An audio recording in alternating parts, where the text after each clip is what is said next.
Hello and welcome to another Java tutorial. In this tutorial, I'm going to continue our discussion on Java native interface.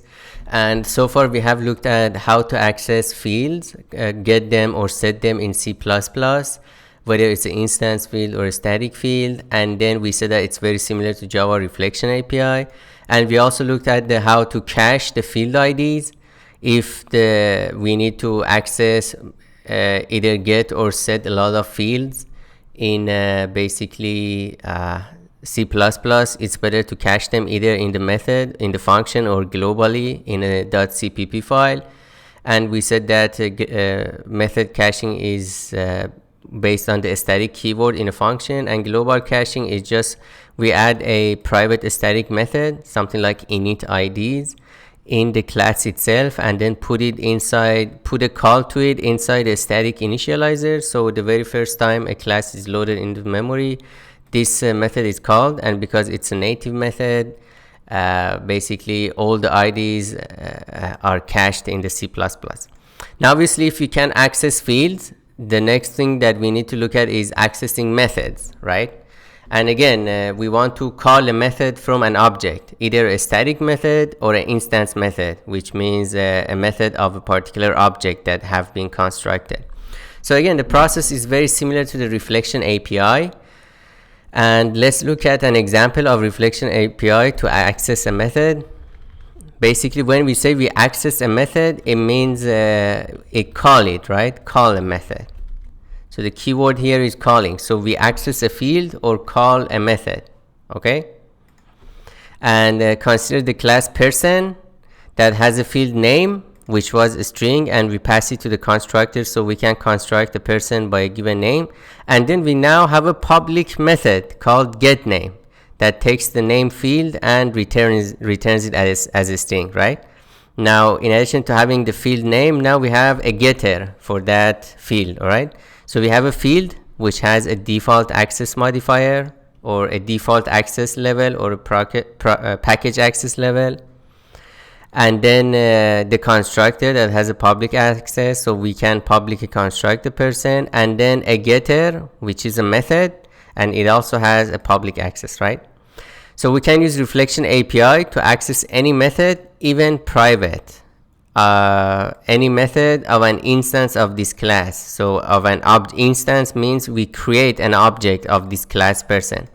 So we create an instance, person, new person, Bob, right? So we create an instance of this class, and then we get the class metadata of this object. So class of some type, we use a wildcard, the type doesn't really matter, we call it class.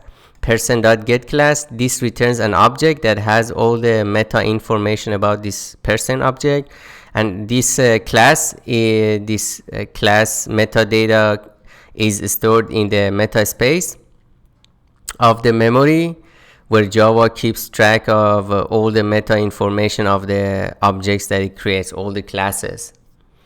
And then for the fields, we said that class.getDeclared field. Now we say class.getDeclared method, and then we pass the name of the method. Here it's getName, right? We pass the name as the string, and so this returns a method identifier. A method identifier here is just a method object. Now you can guess what happens in C++. It returns a JMethod ID for the fields. We had field identifier in Java Reflection, field object, and in C++ we had JField ID. Now in Reflection we have method object, which is a method identifier. It has all the information about a particular method. And then in C++ we have JMethod ID. So when we get the method, what should we do with it? Remember, we call a method or invoke. Let's also add the invoke. In the technical term is invoking a method. So we get the method identifier and we invoke it. And in order to invoke it, we have to tell it to invoke it on which object. Here we are passing the instance, this person object, all right? And again, just like the field that returns an object, here it returns an object which could be null if the return type is void. Now a field cannot be null, right? The type of a field cannot be void. But a method can actually have a type of void, which means it doesn't return anything. In that case, this object is going to be null, right? And then if this method, I know that it returns a string, so I just take this object, which is the result of invoking this method on this particular object, and then typecast it to basically a string. And then I can do a sysout on this, okay, on the name. So let's head to Eclipse and try to implement this. So I'm going to create a new package, test 12, and I'm going to create my person class. And this person class is going to have a package level, package access, package level field called name, so a string name. And then it's going to have a public constructor, a string name. And I'm going to assign it to the name of the object, this dot name equals name, and I want to have a getter for this field name. So public, it returns a string, get name, and return name. All right, so this is my basic class person, and now I create another class to test it. So test method calls, or method invocation. It's going to have a main method. So I'm creating a test1 method here, and test1 I'm just going to practice reflection API. So public static void test1, and here I'm going to create a person object. So person new person, and let's name it Bob. And then we're going to practice reflection API. So what we're going to do, we are going to get the class metadata. Remember, class object is a parameterized type, and we typically use wildcard. The type doesn't really matter. We call it a class, and we invoke the metadata function get class on this object. So this returns a class object that has all the meta information about this constructed object, this person object, including the static and instance fields, the values. All right. And then what I'm going to do, I want to invoke a method get name. So I get a method identifier, let's call it m1, and from the metadata class I say get declared method, and I am going to so get declared method. All right, so we pass in the name, a string name. This is the name, get name. All right, and this method doesn't have any parameters. So this is another difference between a method and a field. A field is just a field, right? One object. But a method might have parameters, right? So for example, this get name has void parameters, right? So we don't need to pass a list of the type of parameters. So when we do this, we don't pass information about the types of the parameters of the method. It means it doesn't take anything. Its parameters are void, right? And we need to import method from the Java lang reflect, from the reflection package. And this throws a bunch of exceptions. Let's throw them out. Obviously, no such method exception. This is the obvious one because the name might be wrong. And security exception. And let's also throw these out of the main. And then when we get the method identifier, we want to invoke it on a particular object to actually get the result back. So I'm going to say, and it returns an object. Object obj is m1.invoke on the object. And it's going to be on the person. And again, when we invoke it, we actually have to pass the actual arguments. And this method getName doesn't take any argument, so I'm going to not pass anything, and it automatically assumes that the parameter list is void. It doesn't take any arguments, so it throws the illegal access exception, illegal argument exception, invocation target exception, and let's throw them out of the main. All right, so it returns the object. I already know that the type of this object is basically a string, and we can prove it by just doing the sysout on this object. Let's run this. So this should return Bob, yes. But I can also run a sysout println on the metadata information of this object. So I just say obj dot get class. So let's see what happens, because get class has the information about the actual type, and it is a string, right? So it's not an object, it's a string. And obviously we can downcast it. So a string name is downcast obj and then sysout name. This works the same way and returns Bob. All right. So let's call this case 1 when the method does not have any parameters. And again, we're practicing reflection API. So case 2 is when we have some parameters. What do we do in that case? So let's go back to our person class. Let's create a public string. Basically, let's get him. Let's also maybe add a int age is 21. Or maybe let's just create a method public string, basically print info, and here we supply an integer int age. All right, and this just returns the name plus a space plus age. All right, so we supply a parameter and it just concatenates with the name and then returns it. So more or less things are the same, but we have to somehow tell the Java Reflection API the type of the parameters when we are getting the method identifier, but also when we invoke it, we also have to pass the actual parameters, the actual values of the arguments, right, the age.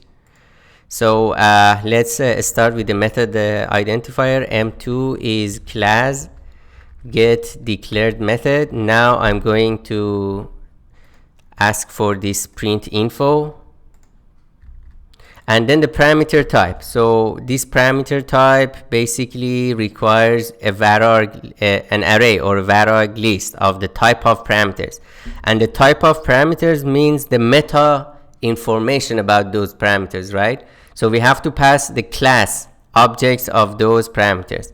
So it's int, so I say int.class, and yes, the primitive types do have metadata. They have a class object associated with them. So this is the price that we pay, this overhead of attaching this meta class to even the primitive types. All right. And then I'm going to say object obj is M2 invoke on the person object, but with the args, and the args are generally object. We can pass integers. So let's say 21. And then obj2 here, and then sysout obj2. And of course I can also look at the meta information of this object by calling its get class. Right, so now we have Bob 21. So what did we do? We got a method identifier, but we have to supply the type information of the parameters as well. Why? That's just because of method overloading. If Java didn't have method overloading, we didn't actually need to pass the parameters, because if we could ensure that there's only one method that has this name, then there was no need for passing the parameters. But here there could be an overloaded method, right? Print info, which takes no parameters and just returns name. So we have two methods with different parameter types. That's why when we use reflection, we have to basically provide information, right? So if I don't do this, what happens? There is no error. So let's see if it runs, and it doesn't run. So illegal argument exception, wrong number of arguments. Why? Because we are saying that when we don't provide the meta information about the parameters, it means the method doesn't take any parameters. So, but here I'm passing this value integer. So this is case 2, and case 3 is just having overloaded methods, right? So m3, obj3, obj3, and we're not going to pass any meta information about the parameters, which means this method doesn't take any parameters. obj3 and m3.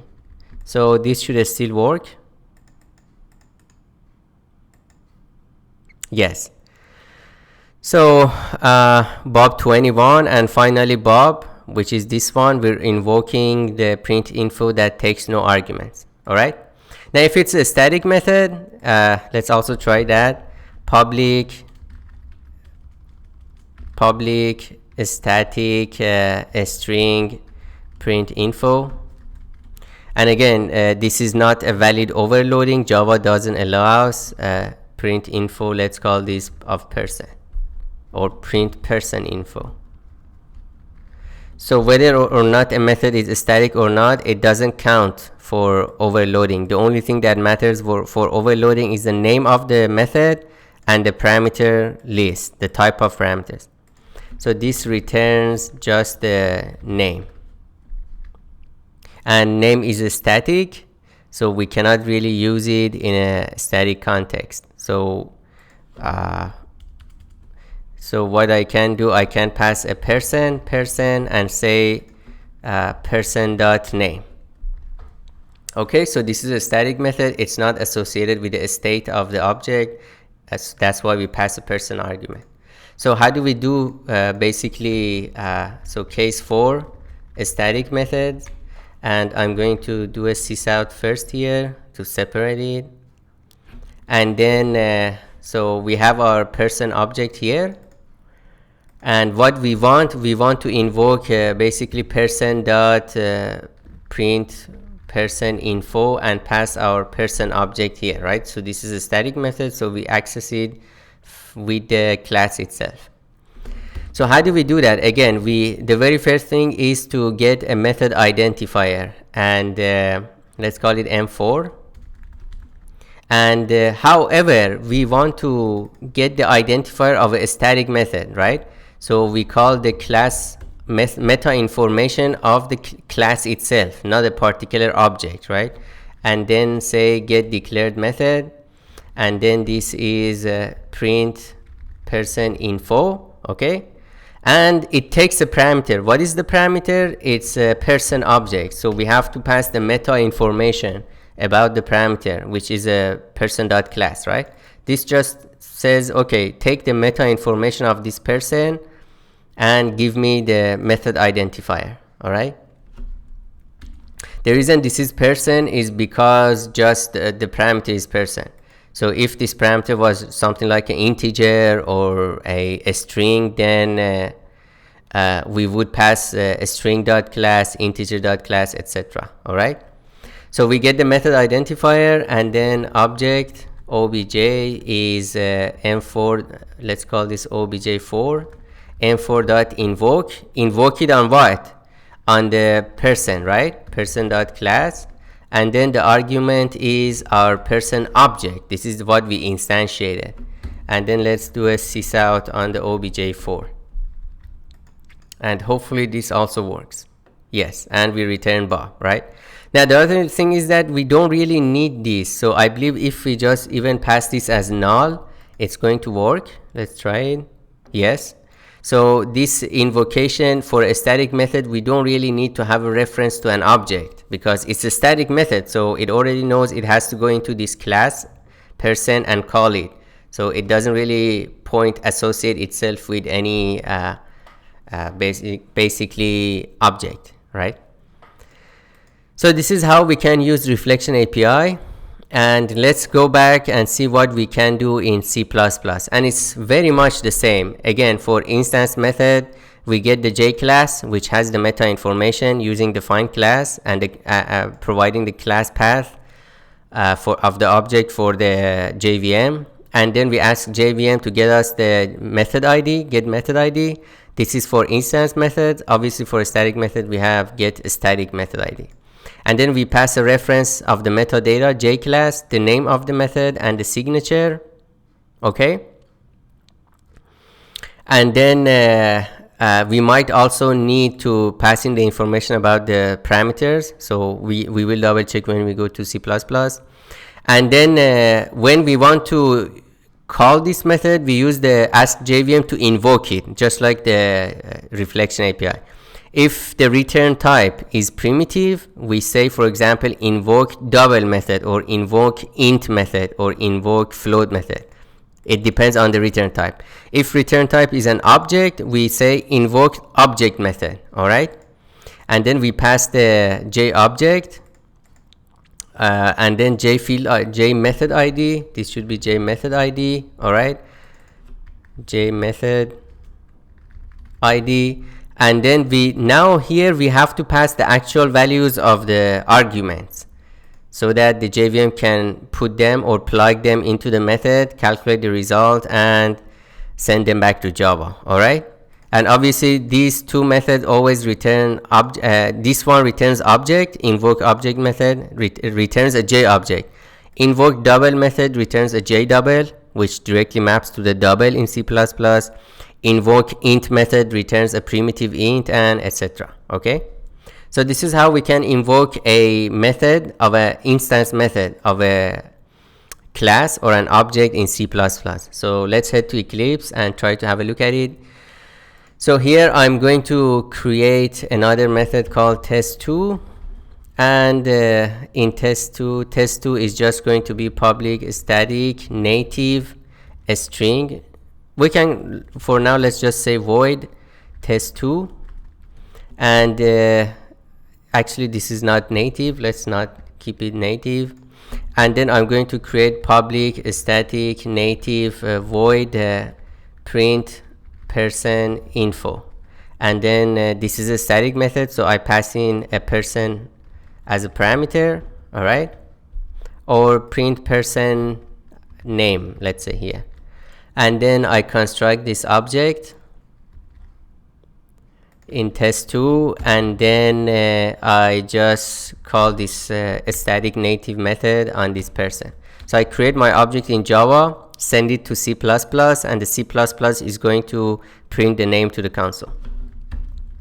Now obviously we have to so let's head to C++ perspective. So this is our object.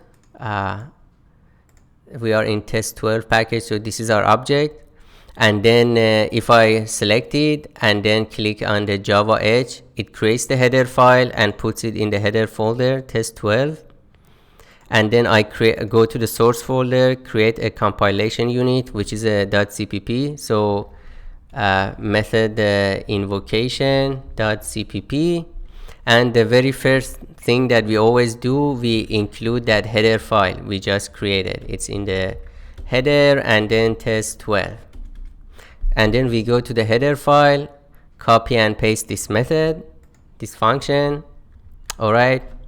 And then environment J class is a reference to the calling class, which is test method call, and then J object is the parameter, which is the person, is the argument. All right. So we're going to have a static J class, basically person class. We need the meta information about this person, right? Because we want to invoke, basically we want to pass it as a parameter, right? By the way, so what we need, actually we need to invoke the static method in the in this class, test method call, right? But actually what we need to access the person, and instead of getting the name as a field and then print it to the console, I want to directly go into the person and call the basically get name. So maybe if we go back here and maybe let's I can go to the person and just say public string print name. and do a sysout on the name. So sysout on the name. So I guess this is better. Public void. It doesn't return anything. So basically we go to C++, we call this print name, and it uses the Java IO stream to print the name to the console. All right. So here I need to have the meta information about this person object. So static J class person class is JVM get or find class, right? And we have to give the JVM the class path test12 /person. All right, but this is also a this is not a J class, right? This is J object. This is an instance of a basically a class. Just like the way in reflection we can call the get class on an instance of a object. This person is an instance object. There is another method in JVM in environment, so it's called get object class. So we can also use that. So if I comment this, J class person class environment get object class, and then we pass in the reference to the person object, this J object. These two are equivalent for a static. If we want the J class, if we don't have a J object reference, we have to definitely find it on the class path. This is equivalent to saying that basically person.class, right? Because we don't have any handle on this. But if we have an instance, we can ask JVM to get object class, and it returns the J class. It's similar to saying that person.get class here, and it returns the class that is associated with this instance. All right. So I'm using a static so that I don't, if I call this method function multiple times, I don't evaluate this J class multiple times. But maybe for now we can just ignore the static keyword. So this is the J class, and the next one is J method ID. Print, what was the name of the method? Print name ID. Let's call this print name ID is environment get method ID, and this is an instance method, not a static method. So I don't need to use the one that has a static in it. So this is just get method ID. So class is the reference to the J class. This is the person class. Basically we want to invoke the method on the person object, invoke the method inside the person object. The name of the method is basically print name, and the signature of the method, right? So we need the signature of the method. What is the signature of the method? Here I go back to my Java perspective, to the bytecode view, click on the method print name, and if I zoom in, the signature is basically it doesn't take any parameters, and then it returns void, right? So basically the signature here is this times v, right? So this is the signature of the method. It doesn't take any parameters, and the return type is void, right? We don't need to put v inside these brackets. We just say it doesn't take any parameters and then returns void. If it takes parameters, we have to specify the signature of the parameters. This is equivalent to saying that when we get the method, we have to provide the meta information about the parameters. This is actually the signature of the parameters, right? What is the type? This class that we are invoking on the int, it has all the information about this type, the type of this parameter. It's an integer, whatever, right? So that's equivalent to providing the signature of the method, which includes the signature of all the parameters, the type of all the parameters, and then the return type. All right. Now obviously this is another example. So this is the signature of the method. It takes a parameter of type person object, person class. That's why it starts with L, ends with semicolon, and returns void. So it returns nothing. So we get the J method ID. Last thing we need to do, we need to ask environment to invoke it. Invoke, let's see, call. So call object method. So it's call object method. So we are going to pass the reference to this J object. This is the object, and the method ID is basically print name ID, right? Now there is an overloaded version of this method that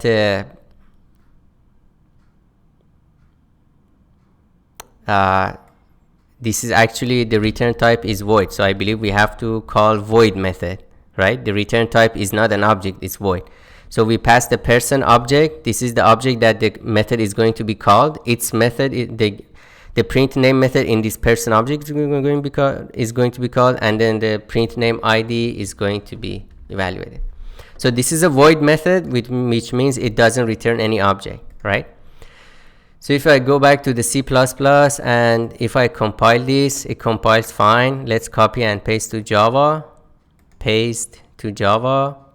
And then we go to test method call here, and let's load the dynamic library, static system.load library, and then native underscore C. And then let's also do another one of these here. So I'm just going to run test2 and let's see what happens. And it prints Bob. So basically what happens here is we send this object which has the name Bob to the basically to the C++, and C++ takes this object and calls the print name on it, and then the print name goes to Java again and calls the system.out.println on the name. So we go to C, we come to Java, etc. Now let's also definitely have a look at an example that takes a parameter here. So we pass the object, but I want to invoke print info, right? So this time let's get the J method ID, print info ID, environment, get, again this is also an instance method, so get method ID. J class is person class, we need the meta information about this person, and then the name of the method is print info, right? So it's the print info, and then the signature of the method, which means what is the type of parameters, what is the signature of the parameters, and what is the signature of the return type. We go back here, go to our Java, click on this method, go to the bytecode view, and this is the signature of the method. It takes an integer and returns an object of type string. So I can copy and paste these, all right? And then quickly go back here and copy and paste it here. So it takes an integer, returns a string type, a string object, all right? So this is the signature of the method. And then what we need to just call it, basically, and this returns a string, right? So call object method, which means we are calling a method that returns an object. So what is the reference to the J object? Which object are we going to call the method on? It's the person object that we want to call its method. Which method? We have to pass the method ID, and it's print info ID. Print info ID, okay? Now obviously something is missing. What is missing is the actual value of this age, this parameter, which is integer. And if you look at the signature of call object method, it has a vararg parameter list, right? So I can pass an integer, a JInt, which directly maps to int in my machine, and say it's 21. Let's say 23. All right. So this returns a J object, right? So J object info obj, And I already know that this is a string, so J string info is I'm just going to typecast it from J object obj J string, and then I want to print it, so const char pointer like info array, let's say. So this is an array of characters, and we have to ask JVM, so get a string utf chars, and pass the pointer to the J string, which is info is copy, it doesn't matter, and this returns a character array and puts it on the native heap. So eventually we have to release it, release a string utf chars info and info array, right? The pointer to the string and the actual character array. And here I'm just going to print f it %s equals yeah, so this is just the let's call it info equals, and then pass the info array. So let's compile this, go back to our C++ perspective, and let's compile this. It works fine. Let's copy and paste our dynamic library,